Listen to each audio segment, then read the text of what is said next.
Hello everyone and welcome back to Let's Play Final Fantasy IV. This is Postgame. In the last part we took care of Cid's trial, which is super tedious, and now it's time for Cid's trial. I said Cid's trial twice there, didn't I? Yep. Kane's trial, rather. Cid's trial is boring, but fun at the same time, because what it essentially comes down to is that it's Crazy Taxi. Someone will come up to Cid and ask you to drive them with the airship to a specific location on the map. If you have the map memorized like I do, this is very easy. If you don't, I think you could still use the sight spell. Don't exactly quote me on that. For instance, this first guy needs to go to Mysidia, which is all the way over here.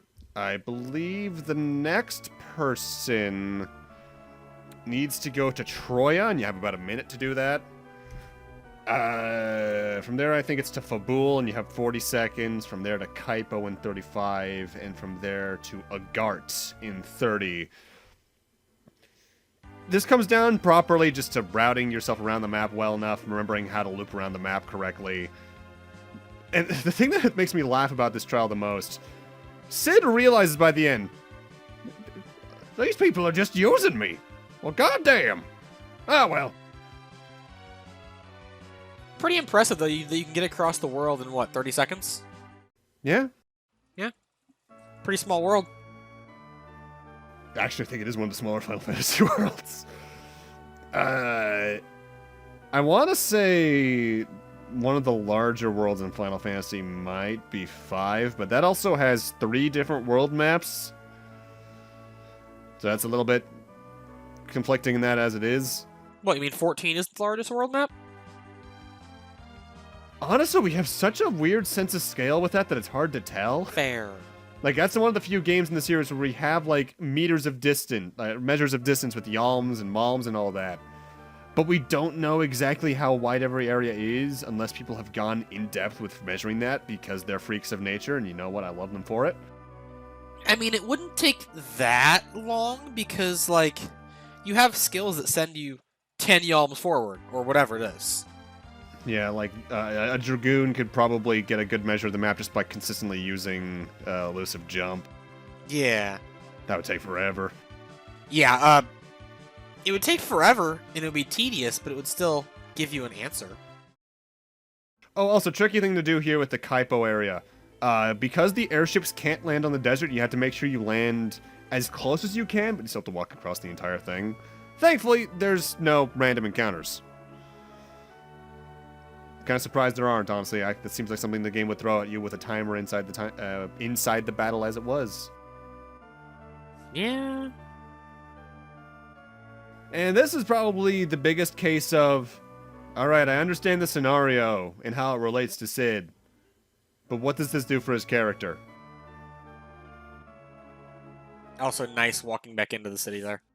I forgot, because it always, whenever you leave Kaipo, it always brings you out at the left side, I believe. I have done that several times. Yeah. Not my proudest thing, but it's like I'm looking at notes half the time when I'm recording RPGs like this. Best way to get to Agart, by the way, because these are the most obscure places, just get over to Baron and then fly south. And that's the trial. I'm not even sure if you can fail this trial and still fight the boss. I think you just get thrown out of it at that point. Ooh, lightning! I wonder who that means we're fighting. Ifrit? Yes. Hell yeah! I would dig a lightning elemental, Ifrit. Honestly, me too. Now that I said it.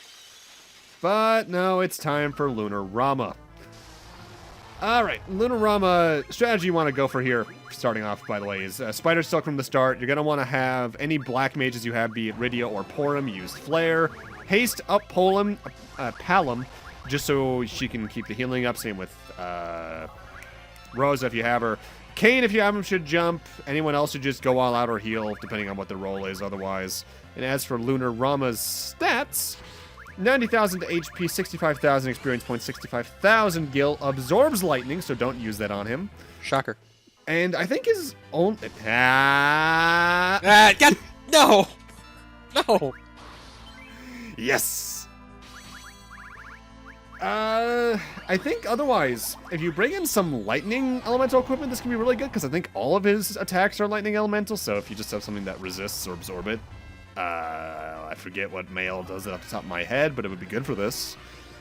Although that would only really be good because I think only the physical fighters could equip that from memory. It's not too hard, especially considering even his multi-target attacks at the level I'm at won't do an absurd amount. Again, my goals for grinding for post-game kinda made it too easy for its own good. You can do this with no problem at a fair challenge at like late 60s, early 70s. I just happen to be overkill. What level are you right now again? Most people are approaching 99. I went for 80 for everyone, but the problem with grinding all the characters up to a roughly even level in 4, unless you're preemptively grinding so they join at a higher level by getting Cecil's level up or higher at certain points in the game, is because some of the characters leave for so long, they don't get as much experience points when they're outside the party. And because certain characters are in your party for longer as it is, that means the experience is super uneven compared to other games. Yeah. That is the one advantage I will say games that don't have active party members gain experience points have, like Final Fantasy X, is that you can just grind up the characters you care about and don't have to worry about any kind of bullshit happening with the others. And there's a boss down. Yeah. I think the best way to do experience points for non-active party members is actually what Gen 8 did with the experience share, where depending on their level, they just get scaled experience points. Talk about a controversial opinion. Saying anything's good about Gen 8, wow. Yeah. You're gonna have people there hating that one. Mm-hmm. Either way, for beating Ramuh, we get the Flare Sledgehammer for Cid, his ultimate weapon.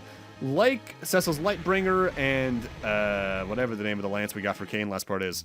That is a high damage physical weapon as it is, but it also has a chance of casting Flare after its attack goes through, so it has a chance to break the damage limit by and large. And for beating Lunarama, we also got the Lunarama Summon Book, which I believe just deals quad 9 thunder-based damage to every enemy. And for beating the trial again, if you want to, I think you get Stardust, which is a battle use item that casts Comet? Question mark?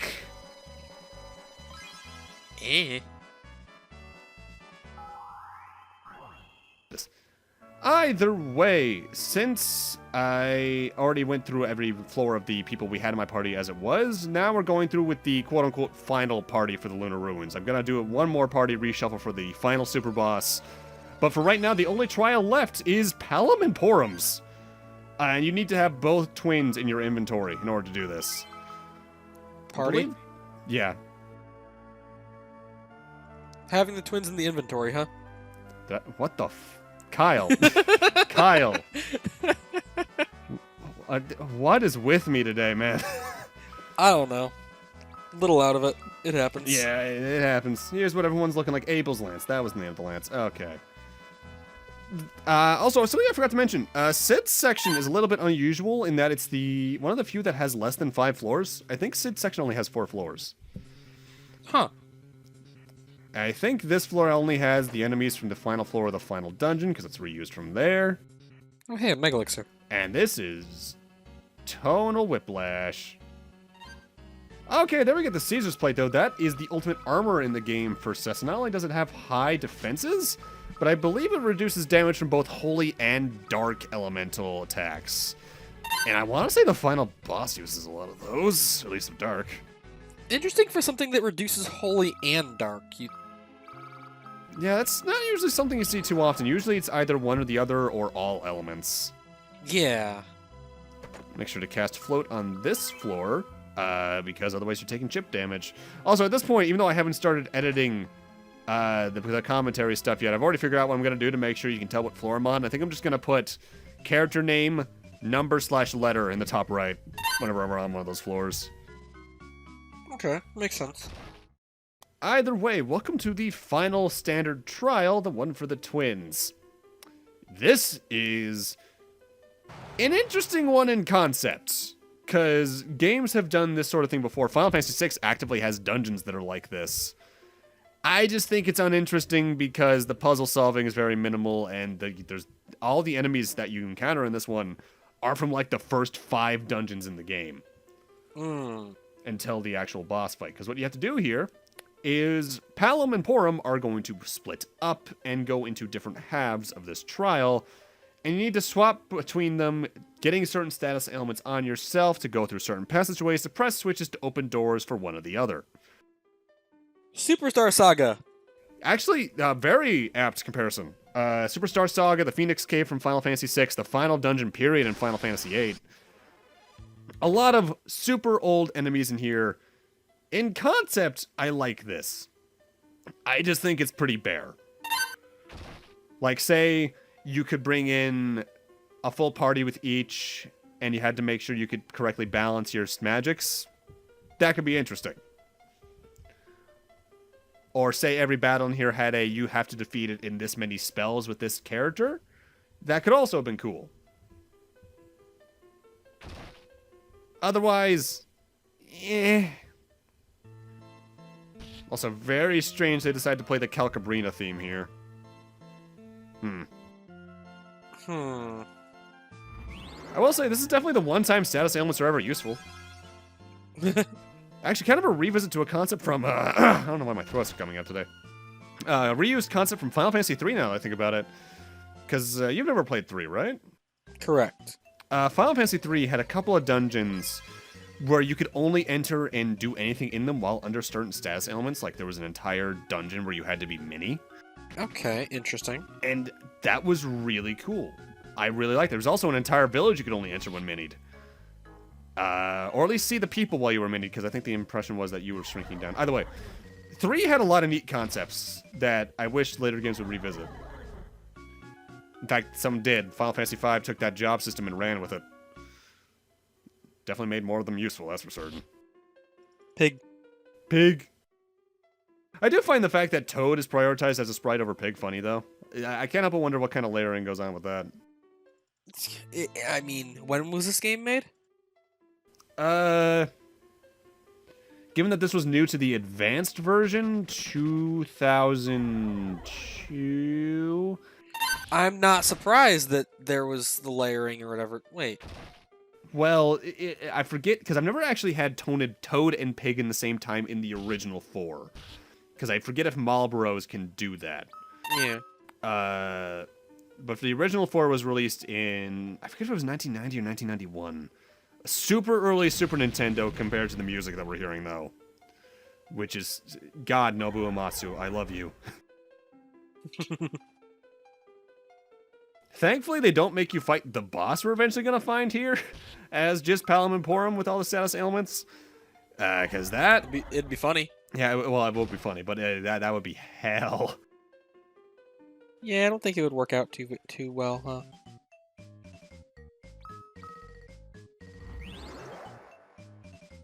So, again, the choice of music here is very weird. Like, yeah, Palom and Porum's theme for this makes sense, but earlier we heard the Calcabrina theme, the cave themes mixed in there. Now I get it. This definitely... It really makes me wonder if the post-game trials for 4 were largely an afterthought, that since they wanted to make the advanced version appealing to people who already had, like, the Super Nintendo or the PlayStation version of the game. I could see that. Because that does seem very of the era for Square, throwing in extraneous stuff just to throw it in for early 2000s. And then they started caring about it with Final Fantasy V, where they added in 2 entire new job classes in a post-game that actually explains a character the main game does nothing with outside of, like, 2 cutscenes. What I'm trying to say is the Final Fantasy VII Remake better finally, in its final portion, have a big post-game dungeon where you fight Genesis at the end of it. That is mostly in jest. Mostly. Is it, though? I mean, it would be pretty raw to see Gact again.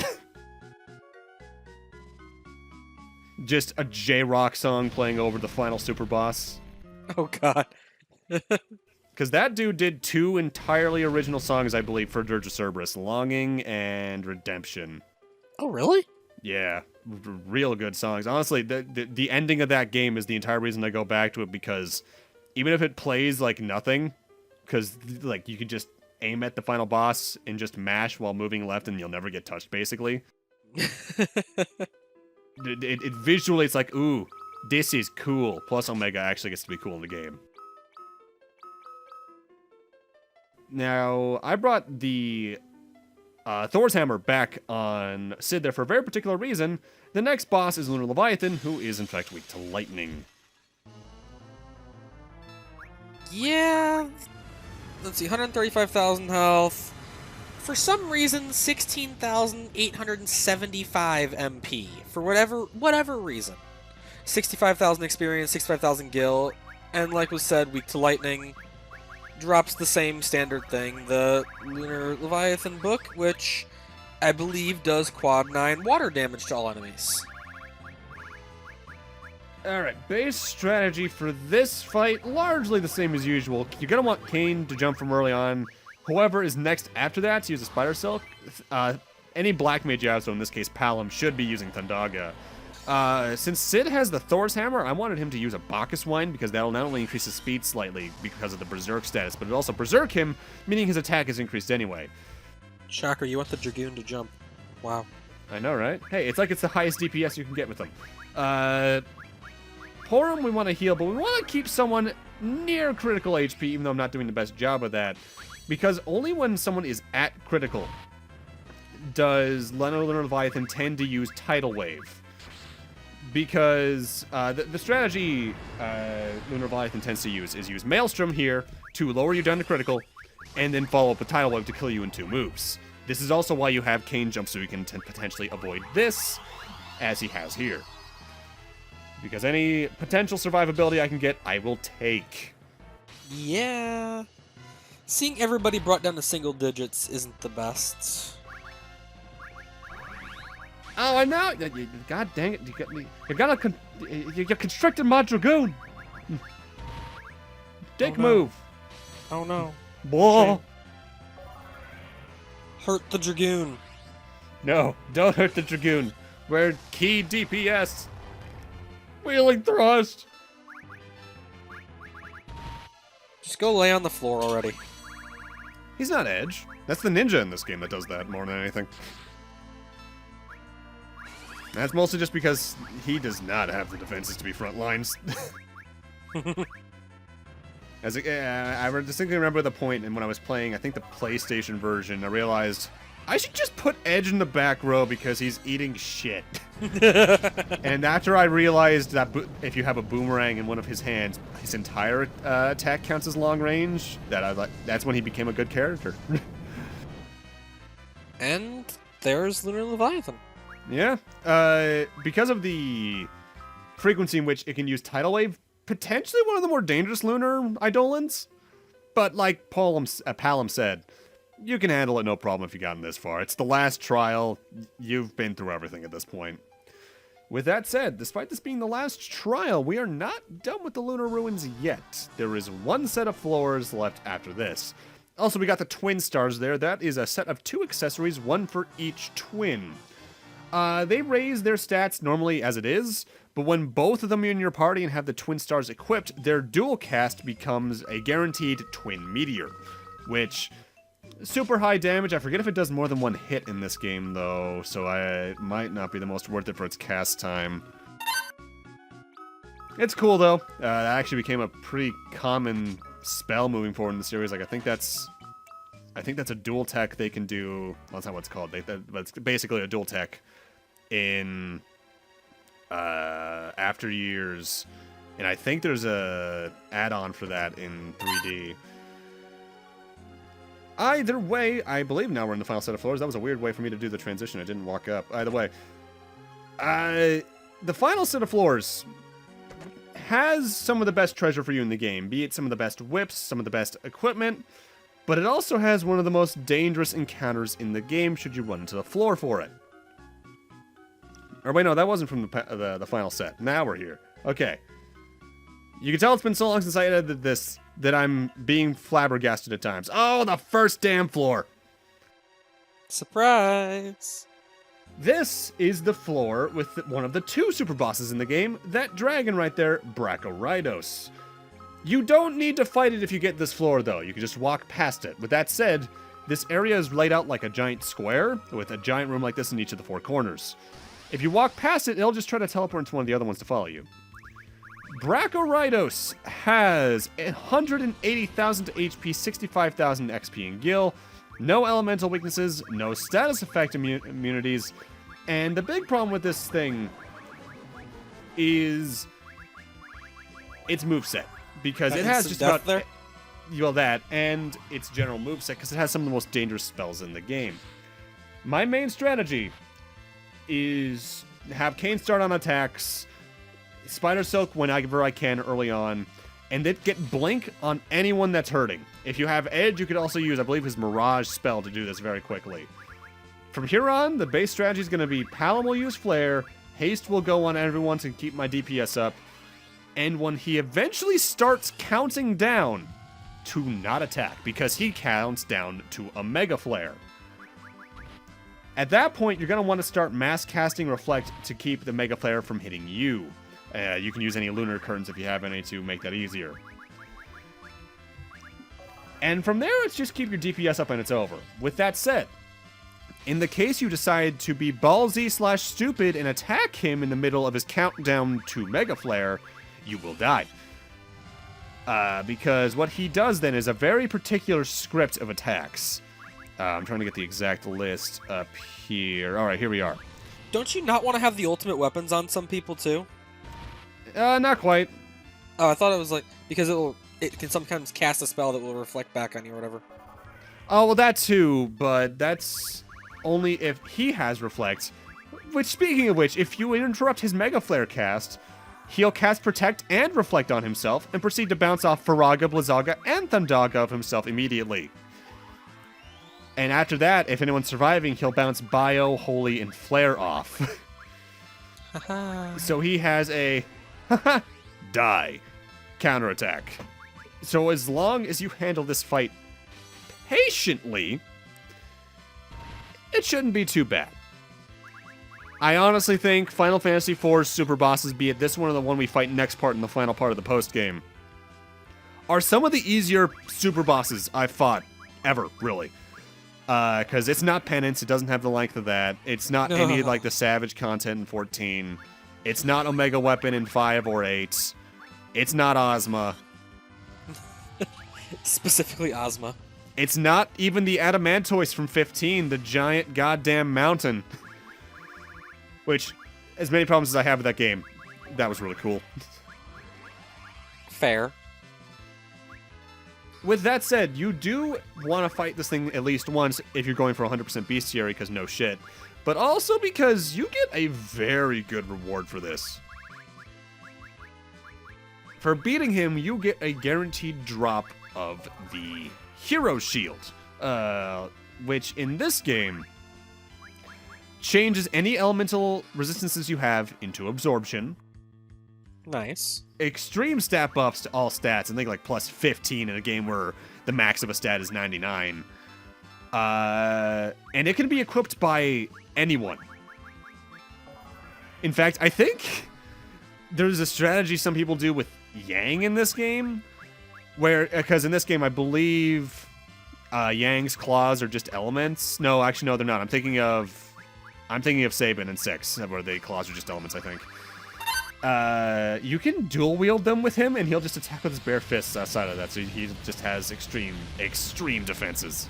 Huh. And here's the thing. You can get multiple hero shields, as you might be able to figure out from that, because this floor can respawn Brachioraidos. In fact, I think I even do that. I think between this part and the next part, I get at least one more, so Cecil and Kane both have one, because they both have shields on by default anyway. So the super boss at the end is going to have some problems with me.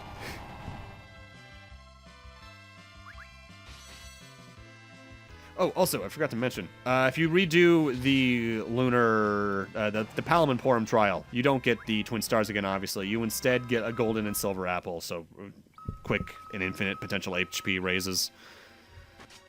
That's some good stats. What? Oh god, 2 of his stats are max and 2 of our other ones are very close. Yeah, that's a little high. It's ridiculous when Cecil gets above any amount of intellect above 40, in my experience, usually. Partially because this game has semi-random stat growths past level 60, but that's neither here nor there. Either way, with that, we're going to need to end this off here. Thank you guys for watching, and in part 6 of the postgame, we end the postgame. See you guys then.